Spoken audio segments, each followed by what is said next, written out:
Bonjour mes amis. Mais que se passe-t-il? Salut, bonjour les petits. Mais oui, c'est moi qui fais tout ce bruit, tout seul. Je suis un homme orchestre. Eh bien, puisqu'il est déjà là, je vais vous présenter Bert. C'est un grand garçon, sympathique, actif, entreprenant, d'un gai caractère, comme vous pouvez voir. Il est toujours souriant, quel que soit le métier qu'il fasse. Certains jours, il dessine sur les trottoirs avec des craies de couleur. D'autres jours, il est ramoneur. Et aujourd'hui, il est ici parce qu'il veut que nous vous racontions, lui et moi, l'extraordinaire histoire de notre amie Mary Poppins.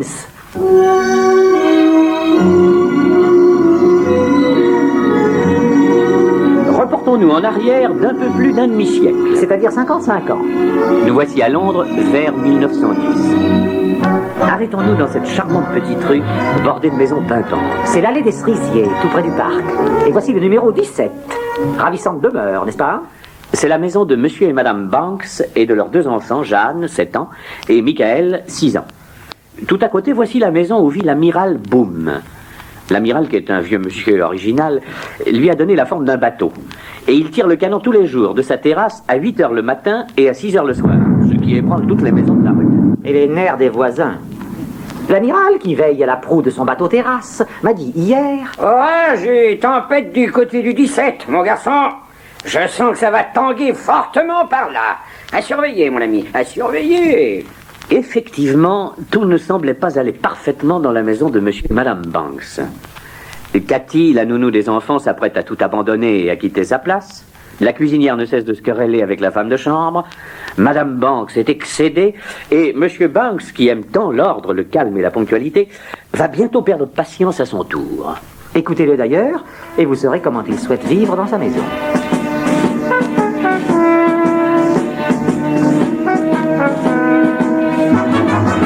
J'éprouve vraiment une grande satisfaction.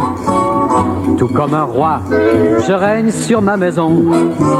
Rentrant le soir de mon travail, je trouve ma femme. Quelle vie parfaite, heureuse et calme. Tout est réglé selon mon bon vouloir. À 6h01, je franchis ma porte. Mes pantoufles et mon porto sont là, dans mon fumoir. La belle vie qui réconforte. Il faut préciser d'ailleurs que Cathy est la 6e nounou qui démissionne depuis ces derniers mois. Jeanne et Michael ne sont pas plus turbulents ni plus désobéissants que vous, mais ils n'aiment pas les nounous que leurs parents engagent. Alors ils les perdent dans le parc en faisant mine de courir après leur cerf-volant, ou bien ils refusent de mettre de l'ordre dans leur chambre. Bref, ils se montrent désagréables. Bien sûr, Jeanne et Michael sont désolés de voir partir Cathy, car cela ennuie leurs parents. Mais tant qu'à faire, pourquoi ne pas la remplacer par une nounou telle qu'ils la voudraient eux? Père, nous avons composé une petite annonce pour le journal, afin de demander une nounou à notre goût. Si vous voulez cette place de choix, il vous faut pour ce bel emploi joues vermeil sans phare, jouer le soir, puis être douce, être pareille à la rose à votre réveil. Sachez nous distraire et nous plaire, jamais colère. Ne soyez pas trop dur, ne nous donnez pas mixture au sel. Chérissez-nous comme vos enfants et ne sentez jamais désaffectants. Si vous n'êtes pas trop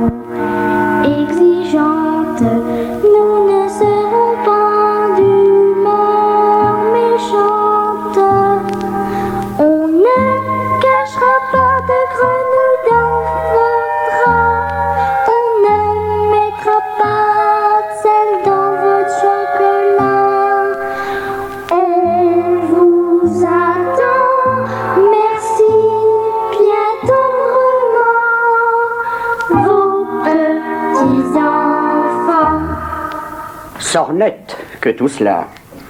Voilà ce que je fais de votre annonce. Et maintenant, allez au lit. Je suis bien assez grand pour rédiger une annonce moi-même.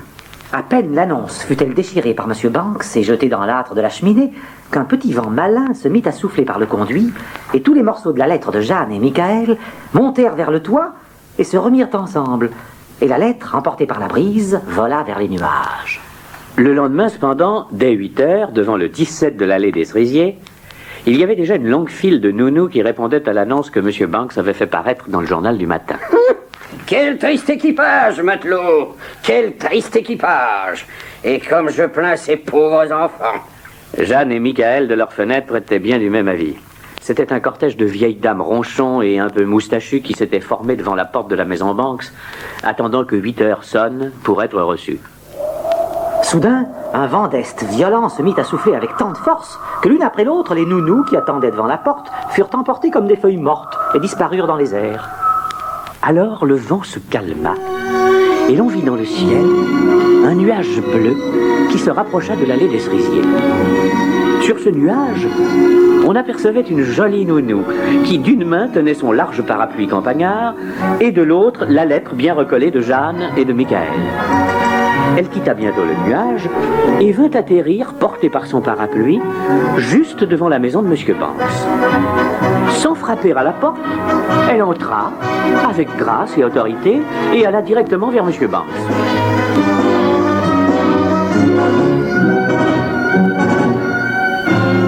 Ah, bonjour, mademoiselle. Vous êtes sans doute la première de la file. Voilà, je crois... Mon nom est Mary Poppins, monsieur, et je suis sûre de répondre exactement à la demande de l'annonce. Vous déciderez vous-même de mes gages. Bien, il faut maintenant que je m'occupe sans retard de Jeanne et de Michael. À bientôt, monsieur. M. Banks resta médusé. Mary Poppins, elle, quitta le salon, traversa le vestibule, et pour gagner la chambre des enfants au premier étage, elle s'assit sur la rampe et glissa à rebours jusqu'en haut. Jeanne et Michael n'en croyaient pas leurs yeux, car cela tenait de la magie. Bonjour, Jeanne. Bonjour, Michael. Mon nom est Mary Poppins. J'ai reçu votre lettre, et je suis venue sans retard. Bonjour, Mary Poppins. Mais notre lettre avait été déchirée. Peu importe, je l'ai reçue. Si nous mettions d'abord un peu d'ordre dans cette chambre, après que j'aurais sorti mes affaires de mon sac. Les enfants sentirent tout de suite qu'ils entraient avec Mary Poppins dans un monde merveilleux de rêves et de fantaisie où plus rien ne serait banal et ennuyeux. Un monde magique plein de malice et de rire. Mary Poppins posa son sac de voyage sur la table. C'était un joli sac en tapisserie qui ressemblait à tous les sacs. Et pourtant, elle en tira un lampadaire de 2 mètres de haut, un miroir mural, un porte-manteau sur pied. C'était proprement incroyable. Je suis sûre que c'est une magicienne. Elle connaît trop de trucs. Moi, je dis que c'est une fée. D'ailleurs, elle est aussi jolie qu'une fée. Allons, les enfants, ne restez pas bouche bée. Rangeons nos chambres. Et si nous chantons un peu, notre tâche nous paraîtra plus facile.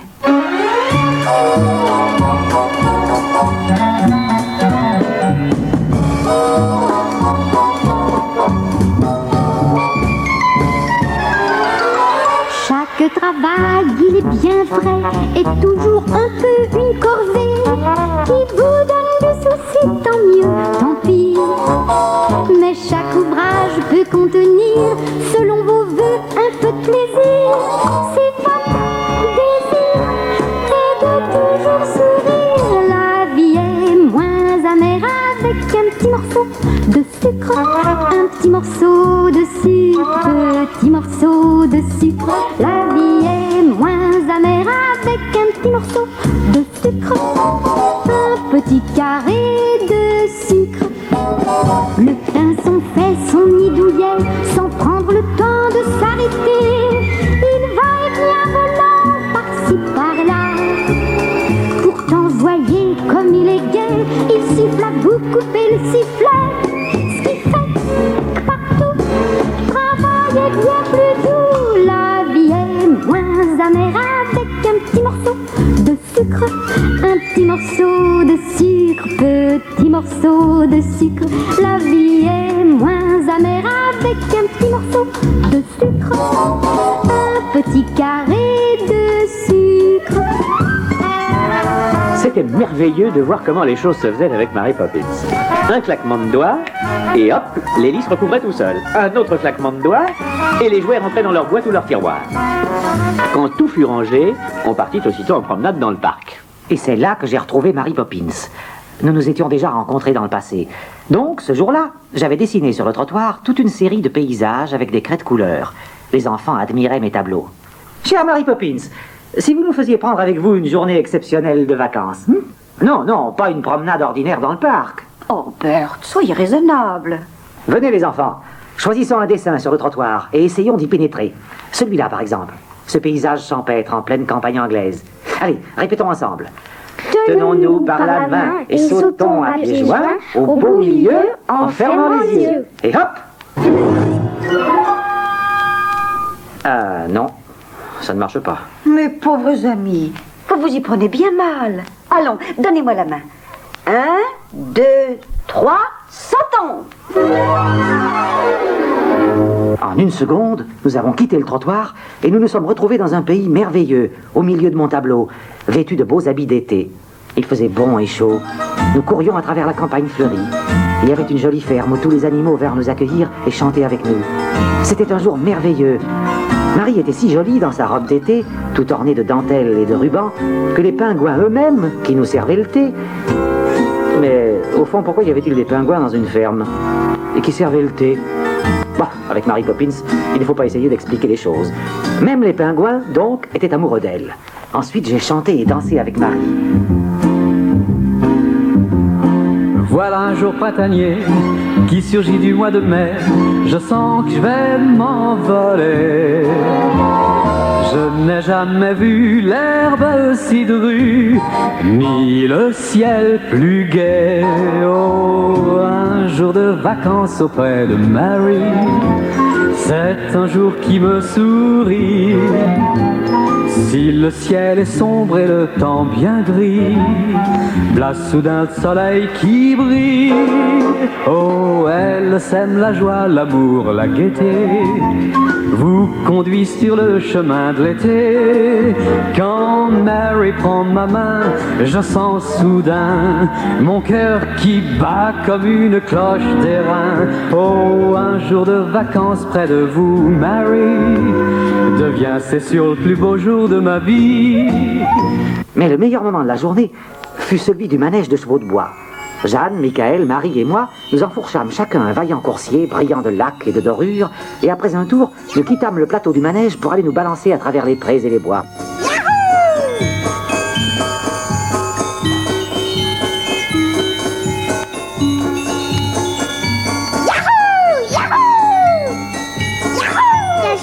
Nous avons un manège rien qu'à nous. Ah, quelle promenade, mes amis! Nous fûmes d'abord pris dans une chasse à courre, où de cruels chasseurs poursuivaient un renard apeuré qui vint se réfugier sur mon cheval, et à qui je sauvai ainsi la vie. Puis, nous franchîmes la barrière d'un champ de course, et nous nous mêlâmes aux jockeys galopants.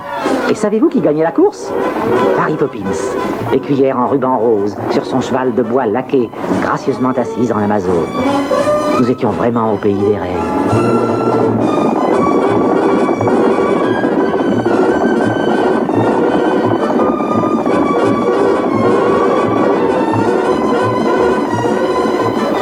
Après la course, un groupe de vieux messieurs respectables en jaquette noire et haute forme de soie grise entourèrent Marie et lui offrirent un gros bouquet de roses multicolores. Et quand ils demandèrent à Marie s'il y avait un mot, un seul, capable de décrire son émotion, elle répondit: Oh, mais oui, messieurs, il y en a qu'un et c'est supercalifragilistique expidélicieux. Quoi? Que dites-vous? Supercalifragilistique. Léla, oh.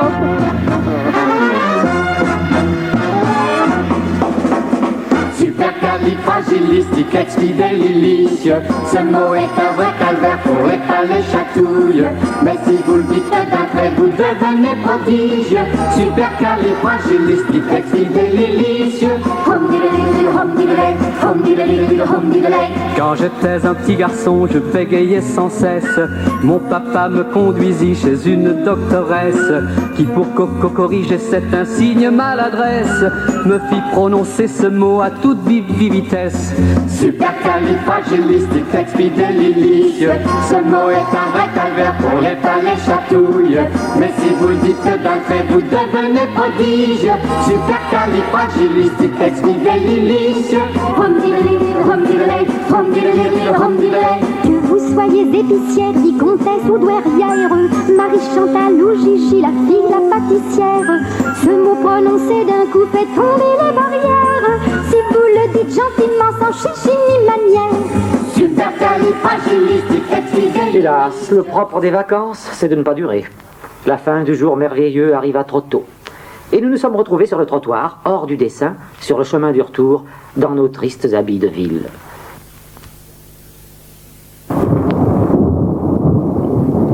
La pluie se mit à tomber, et bientôt mon beau dessin ne fut plus qu'une auréole de couleurs fondues dans l'eau. Mary Poppins reconduisit les enfants à la maison, les fit dîner et les mit au lit. Non pas dormir. Nous avons vu trop de choses formidables. Ah oui, avec vous, nous voyons plus de choses, les yeux ouverts qu'en rêvant. Eh bien, parfait, ne fermez pas vos yeux. Restez éveillés.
Pourtant, tout le monde fut endormi. Le jour suivant, tandis que je me rendais à mon travail, j'appris que mon vieil oncle Albert était à nouveau souffrant. Mary Poppins, qui aimait aussi le vieil oncle Albert, vint me rejoindre chez lui. Elle était accompagnée de Jeanne et de Michael. La maladie de l'oncle Albert, en fait, n'était pas du tout une maladie. Il aimait tellement rire qu'il en arrivait parfois à flotter dans les airs et qu'il grimpait au plafond de sa chambre quand il avait une longue crise de rire. C'était le cas quand j'entrais ce jour-là chez lui, accompagné de Jeanne et Michael. Et ce grand dadais de Bert l'avait rejoint, se tordant de rire à son tour.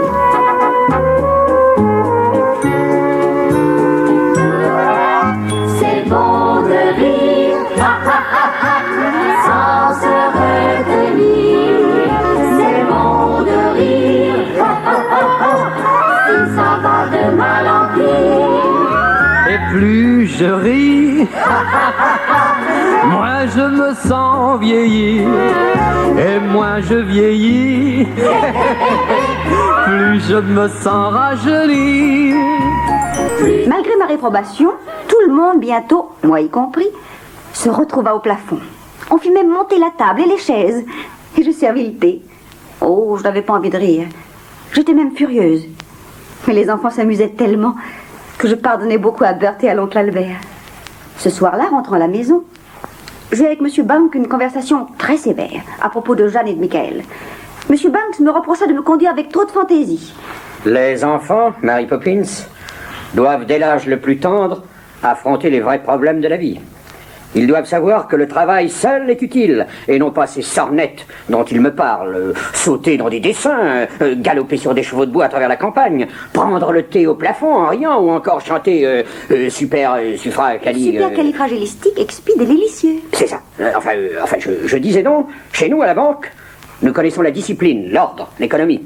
Et les enfants auraient intérêt à se familiariser avec ces notions. Bonne idée, M. Banks. Dès demain, je vous les confie pour une journée. Faites leur éducation, leur montrant les guichets de banque, les colonnes de chiffres et les grands coffres-forts d'acier. Je suis sûre qu'ils seront édifiés et ravis. Marie monta dans sa chambre et s'arrêta un instant auprès des deux enfants.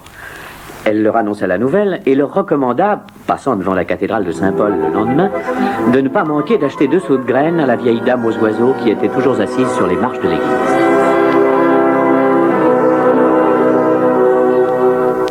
Quand l'aube éclaire les marches de l'église, la vieille grand-mère est assise. De sa voix chevrotante, elle propose aux passants un peu de graines en disant: abrade mon cœur pour les petits oiseaux, vos rêves seront plus beaux. Donnez, donnez un peu pour nourrir ces petits. Dessous c'est rien et ça suffit. Pour nourrir les petits oiseaux. Dessous, dessous, pour un peu de graines. Le ciel bleu s'emplit d'oiseaux. Dessous, c'est une aubaine. Au-dessus du vieux porche, le bon Sam. Le lendemain, Jeanne et Michael, accompagnés de leur père, se rendirent dès 8h30 à la banque. Lorsqu'ils arrivèrent devant la cathédrale de Saint-Paul, ils virent la vieille dame aux oiseaux. Oh, la vieille dame! Elle est exactement comme l'a décrite Mary Poppins. Arrêtons-nous un instant, père. Je voudrais lui acheter 2 sous de graines pour nourrir les petits oiseaux. 2 sous de graines pour les oiseaux.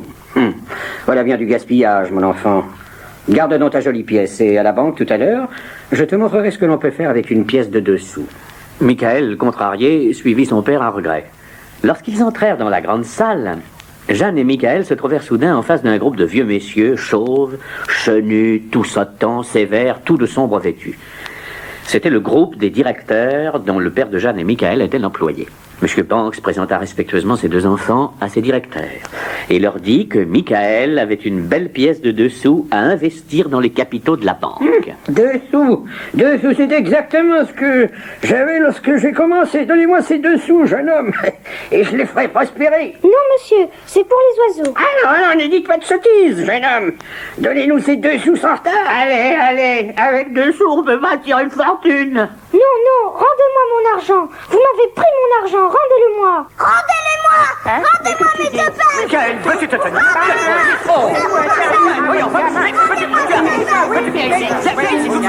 En entendant crier « Rendez-moi mon argent », tous les gens s'affolèrent soudain. Ils crurent que la banque refusait de rembourser ses clients.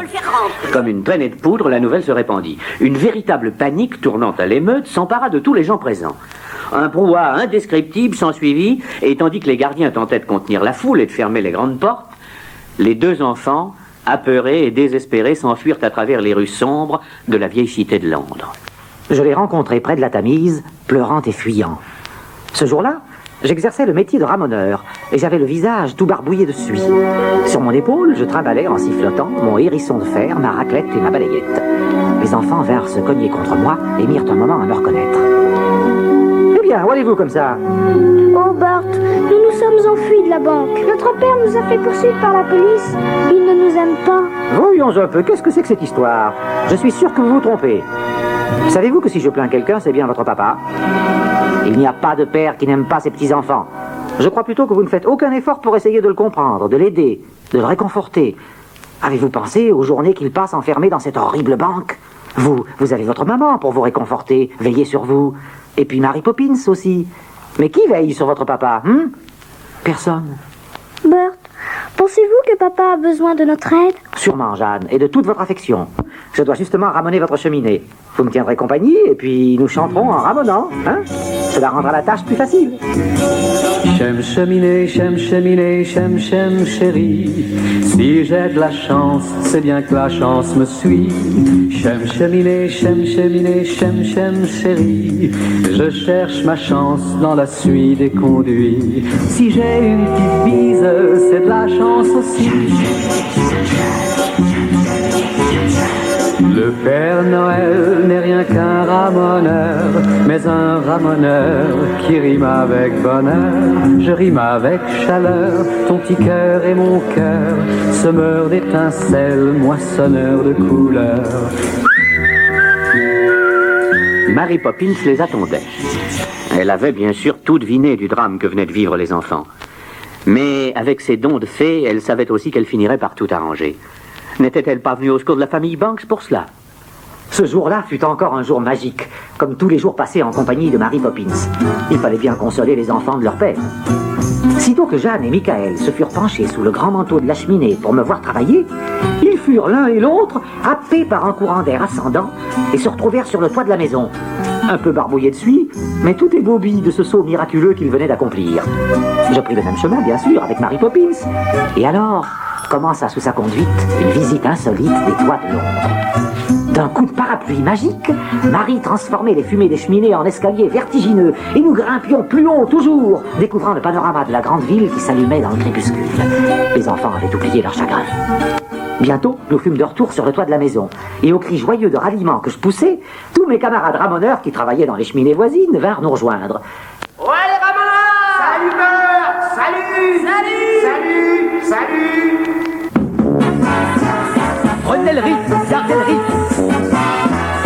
Allons les gars, prenons le rythme. Devant les enfants émerveillés, nous dansâmes une gigue endiablée avec la délicieuse Mary Poppins. Vive le rythme! D'un coup de talent!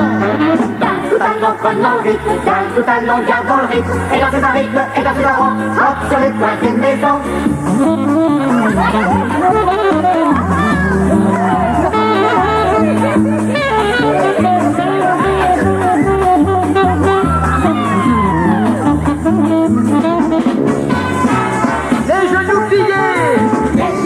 Prenez le rythme, les ouvriers gardez le rythme. On dit un rythme, les ouvriers, hop sur toutes les cheminées. Les coups au corps, prenez le rythme, les coups au corps, gardez le rythme. C'est pas de la prime, on dit un doigt, hop, et les pas qui décor. Les coups au corps, prenez le rythme, les coups au corps, gardez le rythme. C'est pas de la prime, on dit un doigt, hop, et les pas qui décor. Nous faisions tant de bruit et nous gesticulions si fort que le pauvre amiral Boom nous prit pour des pirates qui se lançaient à l'attaque de sa maison bateau. Il fit tirer le canon et envoya à travers le ciel une bordée de fusées multicolores qui traversaient la nuit comme un feu d'artifice. Ah, mes amis, c'était féerique.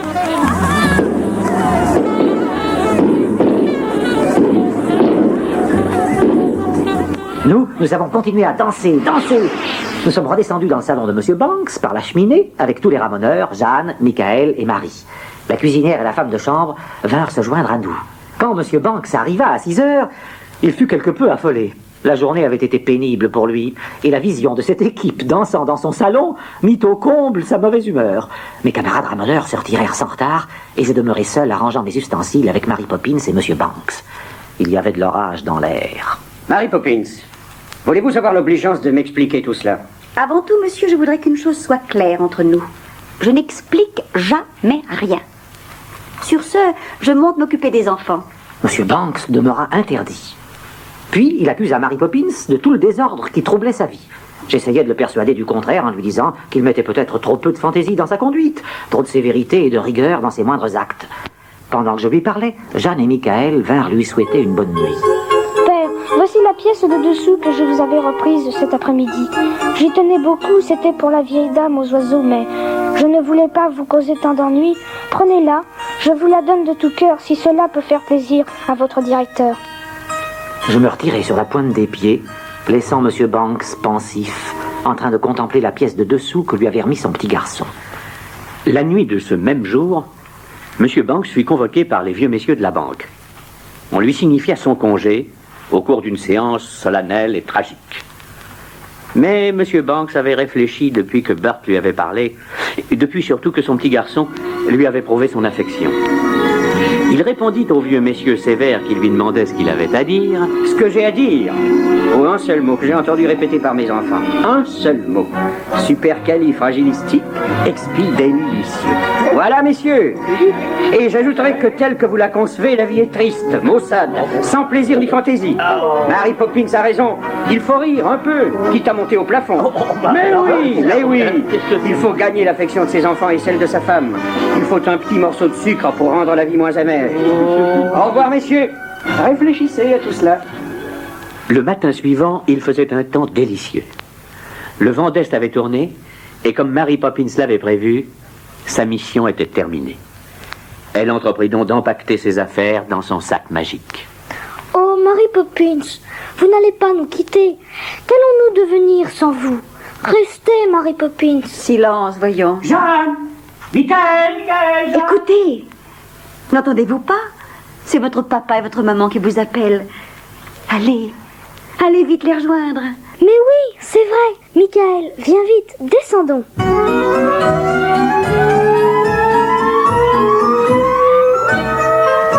Monsieur et Madame Banks accueillirent leurs 2 enfants à bras ouverts. Êtes-vous prêts? C'est jeudi, voyons. Je vous conduis au parc. Michael, prends ton cerf-volant, je l'ai réparé. Le temps est magnifique. Et il y a une petite brise qui va l'aider à monter haut, très haut. Oh, chic, petit papa. Quelle belle journée devant nous. Du haut de l'escalier, Mary Poppins regardait la scène.